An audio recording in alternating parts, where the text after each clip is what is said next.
Class 5 বা পঞ্চম শ্রেণীর প্রাথমিক গণিত বইটি থেকে অধ্যায় 3 4 প্রক্রিয়া সম্পর্কিত সমস্যাবলী, সেখান থেকে 13 নম্বর পৃষ্ঠা থেকে 3 নম্বর অঙ্কটির সমাধান করা হবে। এই যে সমস্যাটি এখানে এরকম যে প্রথমে দ্বিতীয় বন্ধনী, তারপরে 24 বিয়োগ 3 গুণন 4, এটা প্রথম বন্ধনীর ভিতরে, তারপরে দ্বিতীয় বন্ধনী ক্লোজ ভাগ 2। তাহলে সরল অঙ্ক করতে গেলে আগে আমাদের দেখতে হবে যে কোনো ব্র্যাকেট আছে কিনা। যদি ব্র্যাকেট থাকে তাহলে প্রথমে এই সিরিয়াল অঙ্ক করতে হবে। প্রথমে প্রথম ব্র্যাকেট, তারপরে দ্বিতীয় ব্র্যাকেট, তারপরে তৃতীয় ব্র্যাকেট, তারপরে ভাগ, তারপর গুণ, তারপরে যোগ, তারপরে বিয়োগ, এই সিরিয়াল অঙ্ক করতে হবে।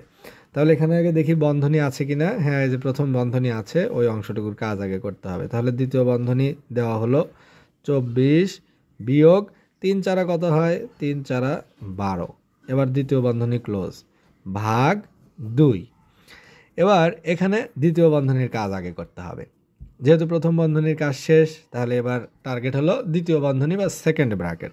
তাহলে 24 থেকে 12 বিয়োগ দিলে থাকে 12, দ্বিতীয় বন্ধনী উঠে গেল, ভাগ 2। এবার 12কে 2 দিয়ে ভাগ দিলে 6 দুগুণা 12, এই যে 6 হলো। এই 6টাই হলো উত্তর, এটাই হলো উত্তর।